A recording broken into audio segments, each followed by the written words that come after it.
Dans cette vidéo du jour, nous aborderons les documents de production.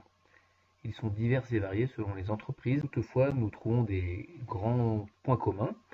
Ici, dans ce sommaire, nous voyons que nous aborderons les documents d'après les BPF, les bonnes pratiques de fabrication, couramment usités dans les industries pharmaceutiques et cosmétiques. Dans un second temps, et sur une autre vidéo, je parlerai des documents que j'utilise sur nos plateaux techniques. Les documents donc usités dans les milieux pharmaceutiques et industrie agroalimentaire, automobile et de l'industrie au sens large, ont des grands noms, des grandes familles de noms, dont on abordera ici des définitions. On essaiera ensemble de voir des définitions. Et puis, en plus de ces documents qui concourent à la traçabilité, nous aborderons la notion de contrôle.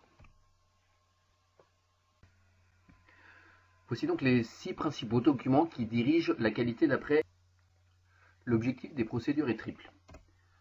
Premièrement, il va consister à organiser une activité, puis la décrire, et ce, afin de rendre reproductible toute opération. Maintenant, les objectifs des spécifications.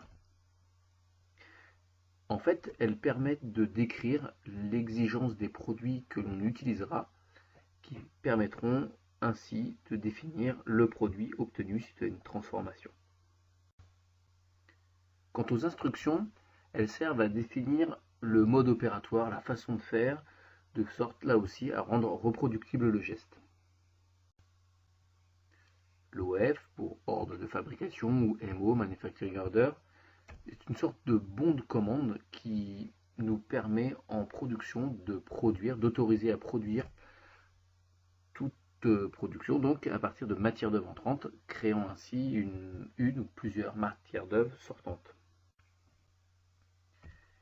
L'objectif d'un dossier de lot est de permettre la libération de l'eau par le pharmacien responsable dans le cadre de l'industrie pharmaceutique cosmétique, mais dans d'autres industries, ce sera le rôle du responsable de production, voire du responsable de qualité.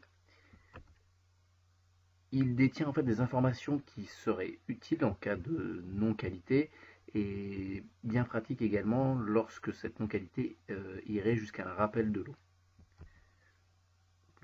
Sans aller jusque-là, en fait, suivant ce dossier d'eau, il garantit auprès des clients, des autorités responsables, que la production s'est faite dans de bonnes conditions et qu'il n'y a pas eu de modification des données recueillies.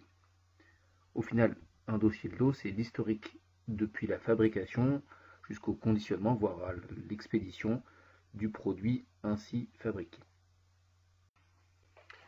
15 canaux. Alors effectivement, la définition peut paraître un petit peu compliquée, mais il s'agit donc d'une quantité définie d'un produit fabriqué en une série d'opérations telles qu'elles puissent être considérées comme homogènes. On pourrait dire que c'est donc une référence qui a certaines caractéristiques qui lui soient propres, qui du coup est soit utilisée pour le cas des matières d'œuvre entrantes, soit fabriquée dans le cas des matières d'œuvre sortantes. On va fractionner une référence tout au long de l'année de production, par exemple, en différents lots. Cette codification, en fait, est résumée en général par un système de chiffres et de lettres propre à chaque organisation d'entreprise.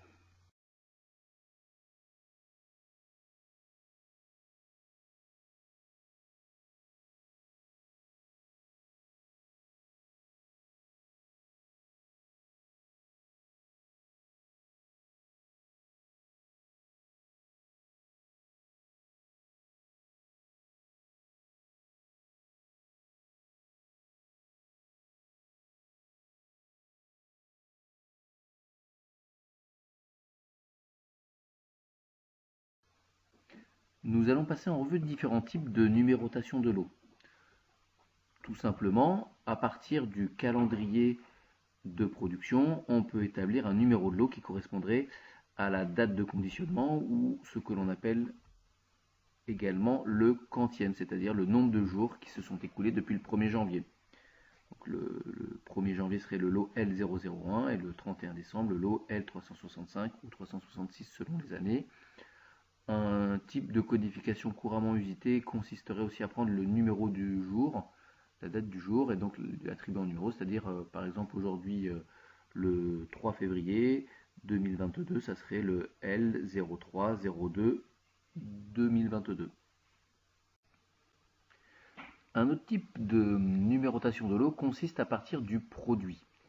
Par exemple, en fabrication, l'association de différentes matières premières, avec des références qui leur sont propres, une fois associées, notamment dans le milieu pharmaceutique, crée un produit homogène, donc avec une nouvelle référence, ici qu'on appellera vrac. Vrac qui peut être conditionné dans des gros conteneurs, dans des tanks, comme ici.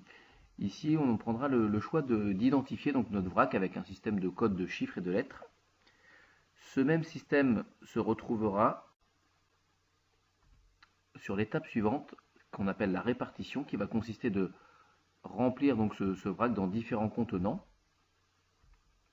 À partir de ce même code vrac, donc ici A001, on distinguera les différents produits répartis sous différents volumes en ajoutant derrière ce premier code une lettre de répartition qui nous permettra de savoir qu'en fait, si l'on parle de la référence A001A et la référence A001E par exemple, eh bien, elles sont issues du même vrac. Enfin, après la répartition, le conditionnement.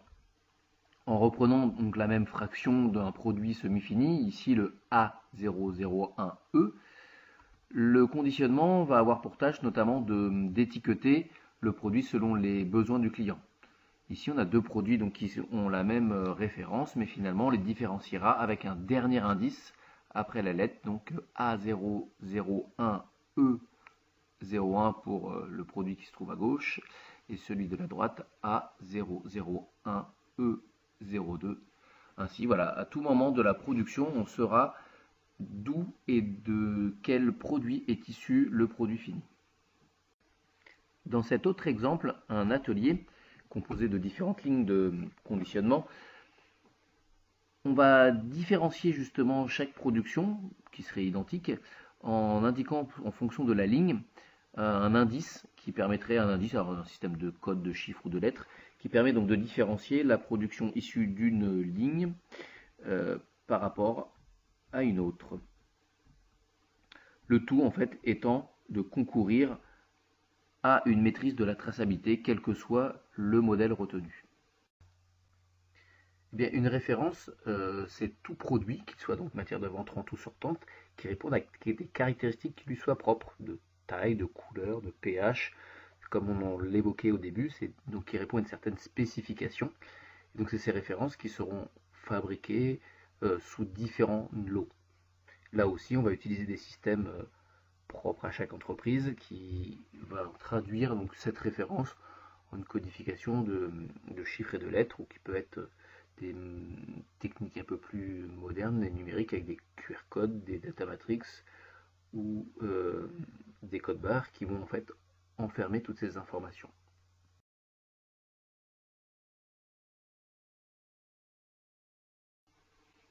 Une étape importante en production consiste à faire des contrôles. Le but d'un contrôle, c'est de s'assurer que l'équipement que l'on utilise effectue bien ce qu'on lui demande de faire.